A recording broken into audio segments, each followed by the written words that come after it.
Of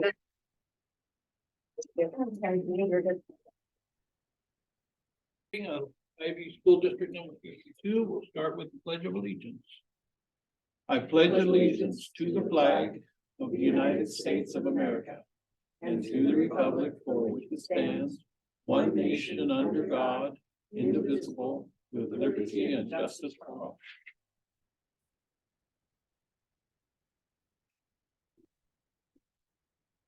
Recording, I didn't hear that usual prompt.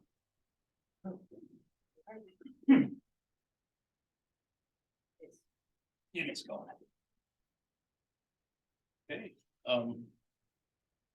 well, we'll do the approval of the agenda. Is there any questions, comments, changes, alterations, suggestions, complaints?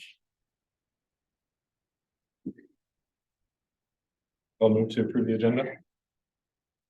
I'll go ahead and second it. Okay, moved and seconded, all in favor? Aye? Aye. Aye. Aye. Moved. Okay, Mr. Peterson, do we have delegations? We do have delegations. And Emily Robb is here. She's just going to give you a very quick update on some of the work that she's doing for our attendance efforts. What she's also really here for, and why this is falling under delegations, is because I wanted to congratulate Emily in front of the board. She was named the SEAC Girls Soccer Coach of the Year. All right.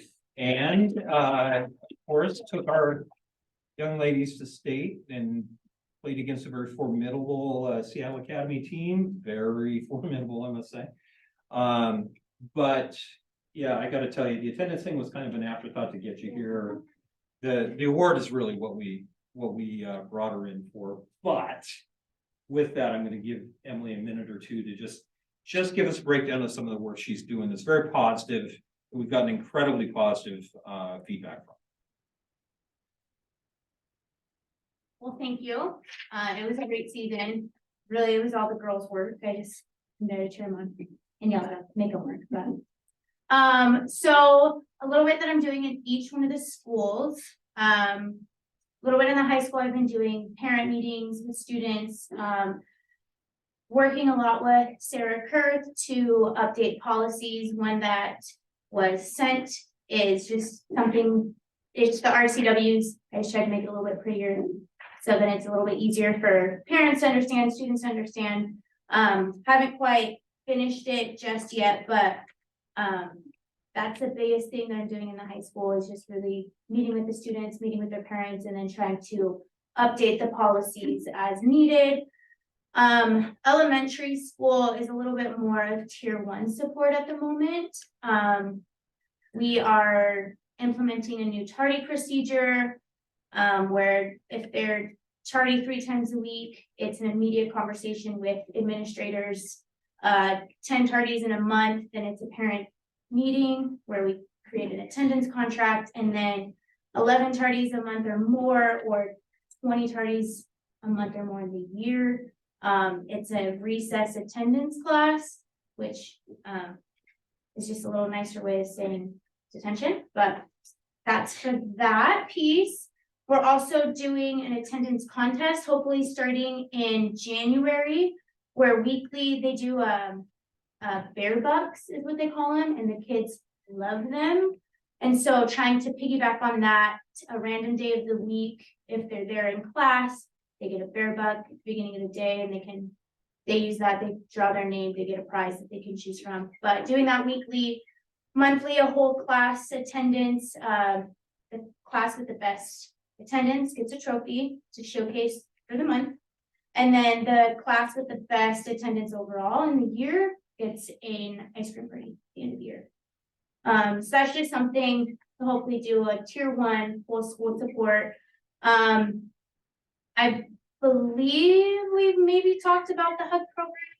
I'm sure Chris or Lisa has, where it's just a quick hello, update, goodbye to the tier 2 kids. So I've been working heavily with Chris and Lisa on that. That's what the calendar is you can scan the little QR code. Teachers who are in that program just answer quick questions. It links it to an Excel sheet that we can look at, and so we can see all that data real time. So working with that, and then in the middle school, I started a staff appreciation. Because I think that staff need a little bit of engagement just as much as students do. And so hoping that with that engagement from the staff, it'll trickle down into the students and we'll get more engagement there. So we started that, just had our first drawing a couple weeks ago, and it was Mrs. Lewis. The students are the ones who are nominating. So it was actually really cool to see how many nominations we got. And then also reading what they said about some of the staff and giving them to the staff who were nominated. It was actually pretty sweet to see how happy they were from that. And then the last little piece is just the attendance data for the whole district, and then separated by each school, each grade. I should have added from the previous month, but it has actually improved a little bit in each school, which is really good, and we're just hoping to continue that effort after winter break. Yeah, so it's a lot of information at once. So that form you filled out, is that like a truancy policy? Is that we were talking about the RCW? Yeah, high this school. first one, the unexcused absence policy. Yeah, that's just The the truancy RCW. laws?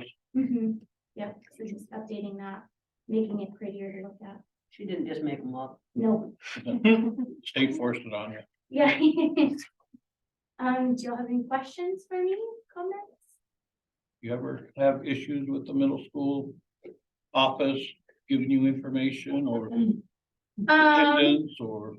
Not that I've found, because I usually just find the information myself, like I'm the one that creates the data charts and everything, and so usually I don't need that assistance. I still am in their attendance or their student support team, which we meet every Tuesday, and so I am able to be in that conversation in that way, but Okay. I've never really had issues. Gotcha. I think as you can tell, and well, there's a lot of information there. There's a very positive vibe around attendance right now, where it's often treated as a negative and a gotcha and a thing like that. Emily and the work that she's leading, it's really taken us down a positive road. It's very much appreciated, but it's really a change in attitude. It's motivational. Yep. Hopefully. Awesome, thank you, Emily, All right. thank you. Thank you. Congratulations. Yes, Yes, thank you. congrats. Thank you, Dale. That's it, okay. All right, well, we'll move into our proposed consent agenda. Are we good with everything? Do we have any questions? Comments? Are you happy with all the numbers? Yeah. I figured so. Otherwise, they wouldn't be on paper. Yep. I'll move to approve the proposed consent agenda. I'll second. Okay, moved and seconded, all in favor? Aye? Aye. Aye. Aye. Hi. Okay. We'll move into public comments. Yes, oh, if you want, yeah, but you gotta say your name and, Rosario Gonzalez. oh, okay, I know it's way past, but during, Halloween, and I get it was Halloween, I didn't feel like having a real coffin in the foyer was appropriate, just being since my family's gone through more than one funeral that we should have. It just, seeing a real coffin just gives me the chills, and I can't even imagine other kids who maybe have gone through it, so I'm hoping that they won't bring it back next year. Just a real coffin, just really, just I didn't as a hear parent, about it this. didn't feel good. Okay. Actually, my house. Do we wanna talk about it, or? I don't know anything What was about the it. point? What was it for? I mean, I get it, it was Halloween. It was but- Halloween and it was something that upon review. We don't need to worry about it happening again. I mean, if the wood shop wants to build one and just. Yeah, let's not go there. Maybe a toy. While I understand the sentiment, I think it was a little bit Yeah, it might have been a little much. overdone, It was too real. Right, right. real being the key word. Yes.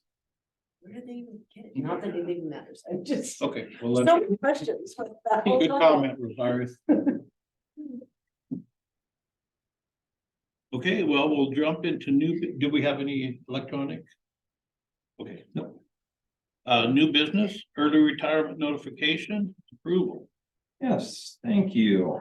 As the board is aware, and we've talked about it a couple of different times. One of the things that we're attempting to do is get our folks to announce our retirement earlier. So what we're asking the board to approve is the same amount as we've had in previous years, $3,000 early retirement notice for certificated, and then $1,000 bonus for our classified staff if they inform us by January 31st. Following the 31st, and it will, we'll see how good it goes, but the idea behind it is at that point, we've had a $3,000 or $1,000 bonus available for a majority of the springtime. We're going to cut that off though January 31st, and then we're going to downsize by the end of February would get you $2,000 or a $750 award. By March 31st, you would get a $1,500 and a $500. After the 31st of the month or 31st of April, get a hearty thank you. Because at that point, it really doesn't qualify as an early retirement.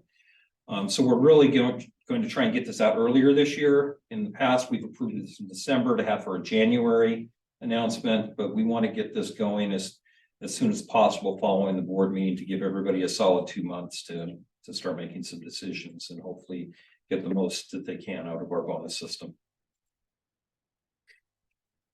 And I would simply ask for the board's approval to move forward with that. Okay, so I don't know if you have any hard numbers since I'm springing this on you, but how effective has that been? And especially between those tiers, do you get a lot of people This is retiring in actually- February versus March? or- This is actually the first time that we've tried any type To of scale it tiered down. approach, Okay. scaled approach. I think Drew or Mona or someone thought that Julie's sliding scale that we had talked about was actually pretty effective, and I got many comments saying you really listen to Julie, you're now applying that to these other areas. Honestly, it was simply a matter of, we want to see if this would entice people to let us know earlier. Well, it does really benefit the district if we can have that early notice and start recruiting and hire the best for our kids, so. And the other difference that will absolutely take effect for both certificated and classified is that we will not wait until June or the final paycheck to award that bonus. Once the board receives and acts upon that resignation, we will award the bonus in the next pay period. What if So- they change their mind? That's what I'm If saying. you've approved it, it doesn't matter if they've changed their mind. So that's why they get 2 months to really think about it if they want the full amounts. But again, this is it's an attempt to really incentivize people to let us know as early as possible, because as you said, it's so vitally important that we get these positions posted and filled prior to some of the bigger districts around us getting the same thing. And it may be that this does not have an impact. I'll be able to come to you after spring break in April and probably give you a good idea. Hopefully in February, I'll be able to give you a better idea though about what you see on the agenda. Hopefully it's quite a few. There are a number of people who have verbally told other staff members, announced at staff meetings, those types of things, that this is their last year. It shouldn't be a big stretch for them then to go ahead and sign their name and take home some bonus money before they actually get out of here. Could pay for a spring break vacation. I think we've only probably had 2 or 3 people ever take advantage of it, and they were usually people that were gonna retire anyway. That was gonna be my follow-up. So have we seen many people take advantage of it versus end up announcing? Not a lot, quite frankly. Quite honestly, as you look back at our board minutes in prior years, you'll notice some people wait right up until the last day of school. Sometimes we get resignations in July. We really want to do anything possible to alleviate that situation. We also want to try and, as we end the employee-employer relationship. Of course, there's cashing out of sick leave, personal leave, a lot of things that happen in July in that time period anyway. So we're trying to do everything we can to take some of that funding that's a big hit in July and move it and try and spread it out over a longer time span. Well, I like the idea of the sliding scale and I'm optimistic that it will be effective. I hope so. And like I said, if just the people who have made notice or told a few people that they're gonna retire, take advantage of it, I will be more than happy. Did we budget any for this? I know it's hard to estimate, but did we? Little bit. We did. 3,000.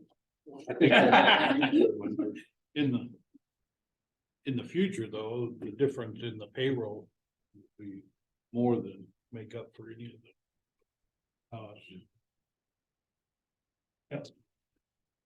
So again, The chair would entertain a motion of approval. I move to approve the early retirement notification. I'll second. Okay, moved and seconded, all in favor? Aye. Aye. Aye.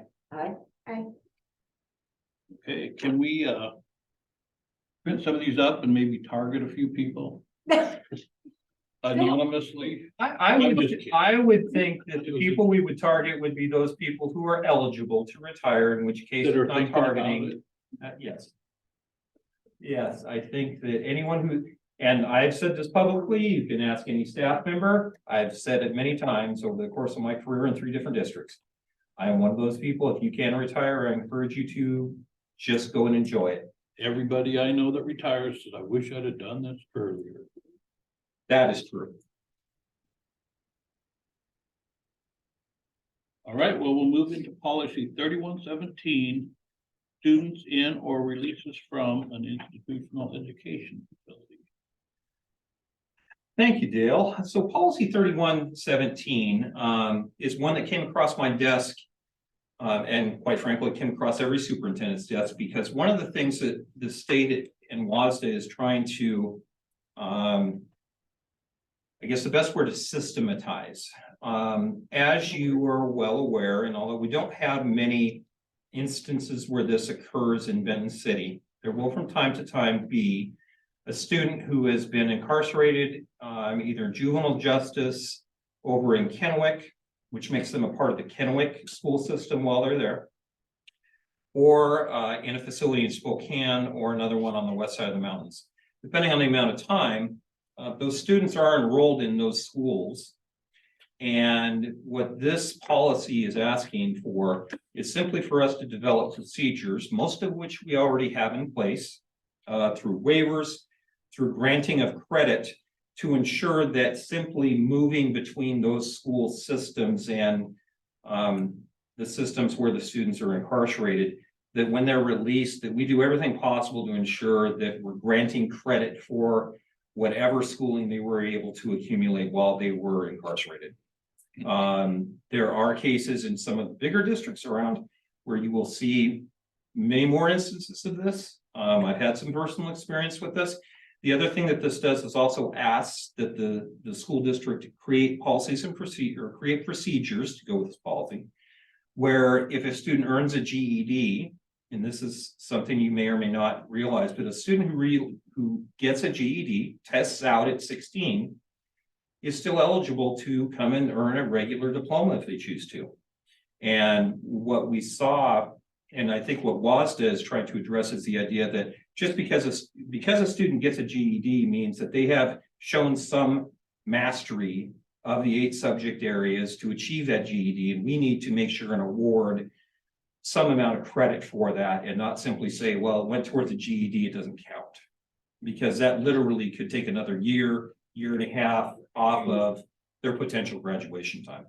So really what this is doing, excuse me, is simply it's making sure that districts have a plan in place for any student that arrives to do incarceration is off track and a way to award them some credit or some waivers for being on track and to keep them on track. And I know by experience, the Juvenile Justice Center here promotes a GED in their curriculum as part of their Correct. training. And they try to get people to at least get that far. And I will also say, and I think it's a valid point that sometimes gets overlooked. This is not, I would say this isn't the GED that was around in the late 80s, early 90s, where honestly, you could go take the test and pass it and be on your way at 15 or 16. The GED tests are hard. If you can pass them, you show a level of mastery in subject areas that quite frankly wouldn't have existed 15, 20 years ago.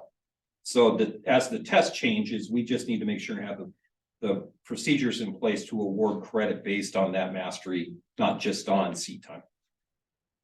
And again, the waiver policy, the seat time requirement, those have already been addressed through grad requirements and through other policies. Do we have all these policies? The 24, 2502, 2602? The science mastery based credit, math mastery based. We have a bunch of mastery based that was primarily put in place for the old WASL and then the HBA, HVAC. But they can be easily used. If, for instance, if you pass a science portion of a GED, my guess is you probably could pass the science portion of the HVAC as well. So a little bit of tweaking with procedures, but this policy just allows us to keep those kids on track if and when we ever see one. I just didn't remember seeing these. Okay, and this is straight from WASDA, correct? Straight from WASDA. And just a first reading, we'll have a second reading in December.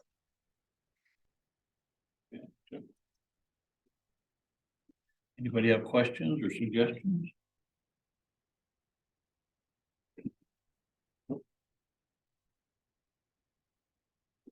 Righty, well, thank you. I guess we'll move into board comments. I don't think I have. I was down there one of the evenings for the board or for the conferences. It went pretty good. Met with about 12, 15 parents as they came through, just talking to them, you know, just showing my face, showing who I was, and just asking them this funny question, how they liked the school, and didn't hear anything negative from the ones I talked to. They were quick to get in and out. So. The candy was a nice touch, I guess. Yeah, that kind of attracted the kids. Yeah, it was good. Oh, good. Positive. I think next time if I do it, we just gotta have. It says board member in Spanish, so that way they know what. Just do it in Spanish, so that way. People that come by, you know. That's all I got. Well, I'd like to see us get that complaint form in Spanish. Sure we can have it available. I think It might be overall, already, but now that we have Jenny, I think one of the things that she now kind of has her feet under her as a district translator, that some of the simple procedural things that we often take for granted.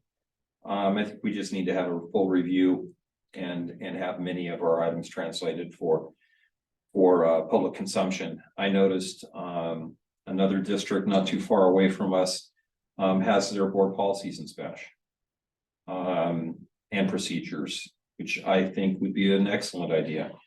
I've already sent an email to ask how that was accomplished, because I know for a fact that WASDA does not translate that stuff. that's a lot of translating. But of course, it's all on the internet. And if it's on the internet, it's got to be right and it's got to be free. So we have some good base models to go off of. But I'm in an absolute agreement with that. I think we need to take a look at our entire system and how we're communicating and make it more effective.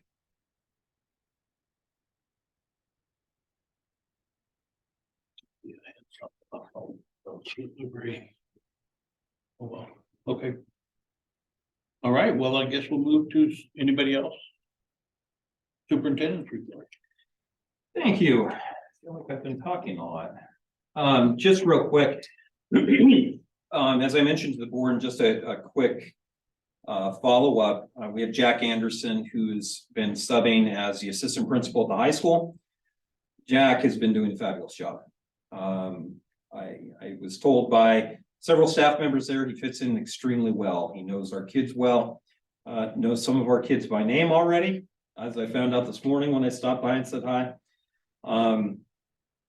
Jack will be in that position realistically as long as we need him. One of the things that I said is as a former retired principal, he has a certain number of hours that he can work each calendar year, not each school year. So he realistically could work every day for the rest of this calendar years. Then he rolls over, starts at 0, and is good for another 1,040 hours for the next calendar year. So I don't think he necessarily wants to work every day from now until June 9th, but it is out there and available for him. And he's doing a bang-up job. So with that in mind, just to give the board an update, at this point, we've got one applicant with certification for our interim athletic director position. And by certification, I mean a teaching certification, does not have her administrative credentials yet. With that in mind, though, I think we're probably going to post early for a continuing assistant principal / athletic director, probably mid-February. We can expect that posting to go up statewide, try and get somebody earlier as opposed to later into that position. We had very good attendance, as Rick can attest to when he was here for conferences. We had a lot of people coming through. And I think this was again a reminder that this was the first real in-person, regularly scheduled conference night that we've had since COVID. And we had a lot of people coming through. It really made me happy to see when I walked down the elementary hallway, we had a PTA representative with cookies trying to entice parents to come and become a part of the elementary PTA. That's outstanding. So she's going to, once some more names come in, she's going to get me all of those dates and I'll put them on my calendar so that we have another group we can be meeting with regularly. So I was very pleased about that. Finally, as you know, this past fall, we administered some student surveys as well as some staff surveys through CEE. And then we just finished with those conference days, we finished with our family and community surveys. We did not have a fantastic turnout for the community or the parent surveys. And I know it was not from lack of trying because we had computers for conferences, we had QR codes, excuse me, that people could snap on their phones and take it through their phones. But Eric Boltz from CEE and I will be going over those results next week. And then we can, depending on the length of the agenda on our December 12th meeting, our one meeting, we'll either review those on December 12th or have them first thing in January. I just want to make sure we've got a lot already planned for our December 12th board meeting, a lot of official stuff that the board has to take some action on. So I just want to couch that with, we may push it off, but if we can get it done, even if we extend our meeting past what we normally do, I would like to get it in as soon as possible. But I can give you some preliminary results following the meeting that I have with Eric next week. Okay. Okay. So that's what I have for a report for you. I have a question, but I remember what it was. My comment was, do we distinguish between translation and interpreting as far as translating is a assigned job, interpreting is a responsibility from anybody that's capable? Yes, we do, as a matter of fact, because each of the job each of the jobs that are posted, whether it's a secretary, a parapro, a teacher. The translation is more for the formal translation, meaning written translations, pre-planned meetings, those types of things. Interpreting, we have for the first time, a secretary who's bilingual. And so we have to be kind of delicate because, all of those positions obviously come with job duties. Interpreting what those job duties are that you're required to fulfill in Spanish is absolutely applicable. There is some fine work to be done between the true translation in a meeting versus interpretation. We're just trying to work through some of those details because, for the same reason that if you asked a secretary to do something that's outside the scope of their job duties in English, we have to be very cognizant of the same thing in Spanish.